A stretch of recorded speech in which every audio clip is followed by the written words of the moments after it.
இந்த மாதிரி நல்லா ஃபுல்லா வதக்கி விட்டு எடுத்துக்கலாம். எண்ணெய் பிரிச்சு வந்திருக்கு பாருங்க. இந்த மாதிரி கன்சிஸ்டன்சி இருக்கும்போது நம்ம புளி கரைச்சல் ரெடி பண்ணி வச்சோம் இல்லையா, சோ அதை நம்ம வந்து ஊத்திக்கலாம். எப்போவாவது நீங்க மீன் குழம்பு செஞ்சீங்கன்னா பூண்டை ஆட் பண்ணி செஞ்சு பாருங்க. மீன் குழம்புக்கு டேஸ்ட் ரொம்பவே நல்லா இருக்குங்க. இது வரைக்கும் நீங்க ட்ரை பண்ணலாம், இதுக்கப்புறம் நீங்க ட்ரை பண்ணி பாருங்க. இந்த மாதிரி ஆணை வந்து நல்லா கொதி வரணும். வந்து வெண்டைக்கானா உங்களுக்கு அழகா வெந்து வந்துடும். 10 நிமிஷம் நல்லா கொதிச்சதுக்கு அப்புறம் பாத்தீங்கன்னா இந்த வெண்டைக்கானா வெந்து வந்துடும். இதுக்கப்புறம் நம்ம மீன் குழம்பு செய்யறதுக்காக நம்ம ஃபிஷ் ரெடி பண்ணி வச்சிருக்கோம் இல்லையா, சோ அதை நம்ம வந்து ரெடி பண்ணி எடுத்துக்கலாம். ஆணத்துல நம்ம வந்து போட்டுக்கலாம்.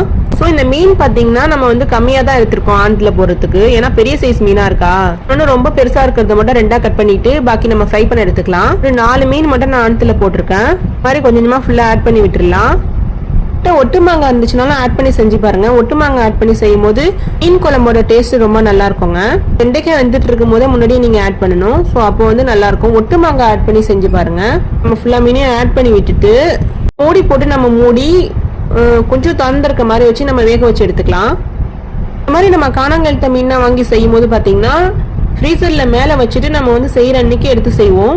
ஸோ அந்த மாதிரினா நம்ம செய்யாம ஃப்ரெஷ்ஷா செய்யும் போது மீனோட டேஸ்ட் ரொம்பவே நல்லா இருக்குங்க. இல்லைன்னா உங்களுக்கு அந்த டேஸ்டே இல்லாம ரொம்ப சப்புன்னு ஆயிடுங்க. இப்போ உங்களுக்கு வந்து மீன் குழம்பு ரெடி ஆயிட்டு இருக்கு. நம்ம ஃப்ரை பண்றதுக்காக இவ்வளவு ஃபிஷ் தான் எடுத்து வச்சிருக்கோம். ஸோ இதை நம்ம வந்து மசாலா கோட் பண்ணி ரெடி பண்ணி வச்சிடலாம்.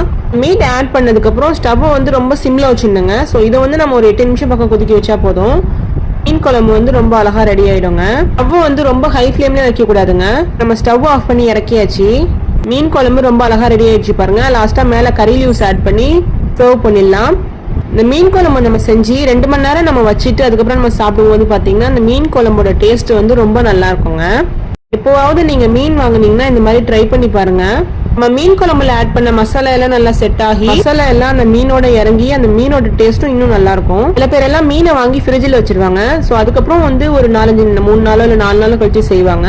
அந்த மாதிரிலாம் செய்யாம நம்ம ஃப்ரெஷ்ஷா செஞ்சிருந்தாங்க மீனோட டேஸ்ட் நல்லா இருக்கும். எந்த மீன் வாங்கினாலுமே நீங்க ஃப்ரெஷ்ஷாவே செய்யுங்க. ஒரு 2 டேஸ்க்கு மேல நம்ம கீசர்ல வச்சு யூஸ் பண்ணா கூட மீனோட சத்துக்கள்லாம் இல்லாம போயிடுங்க. இந்த மீன்ல வந்து ஏகப்பட்ட நன்மைகள் இருக்குதுங்க. அதை நம்ம வந்து மிஸ் பண்ணக்கூடாது இல்லையா. ஸோ அதுக்காக தான் நான் சொல்றேன். நம்ம வந்து இதை ஒரு லிட்டை போட்டு க்ளோஸ் பண்ணி வச்சிடலாம். இங்கே நம்ம பக்கத்துலேயே மீடியம் சைஸ்ல தக்காளி எடுத்திருக்கோம். ஒரு 3 வரமிளகா எடுத்திருக்கோம். அதுலயே ஒரு 2 பல்லு பூண்டு ஆட் பண்ணிருக்கோம். இதே நம்ம கொஞ்சமா உப்பு ஆட் பண்ணிக்கலாம். இதே நம்ம கொஞ்சமா சோம்பு ஆட் பண்ணிக்கலாம். என்னடா மீன் குழம்பு செஞ்சுட்டு தோசைக்கு சட்னி ரெடி பண்ற மாதிரி ரெடி பண்ணிருக்கேன்னு யோசிக்காதீங்க. இது ரொம்ப ஸ்பெஷலான ஒரு ஹோம்மேட் மசாலான்னு சொல்றதை விட ஹேண்ட்மேட் மசாலான்னு சொல்றது தாங்க பெர்ஃபெக்ட்டா இருக்கும். ரொம்ப நல்லா இருக்குங்க எல்லா டிஷ்க்குமே. அதாவது ஃபிஷ்க்கு மட்டும் தானே சொல்றேன், நல்லா இருக்குங்க. இதை ஆட் பண்ணி நம்ம மீனை ஃப்ரை பண்ணும் போது மீன் எல்லாத்தையும் நம்ம மசாலா கோட் பண்ணி ரெடி பண்ணி வச்சிடலாம். இதே நம்ம 1 டீஸ்பூன் மிளகாத்தூள் ஆட் பண்ணிக்கலாம். 1/2 டீஸ்பூன் மஞ்சள் தூள் ஆட் பண்ணிக்கலாம். வேணும்னா நீங்க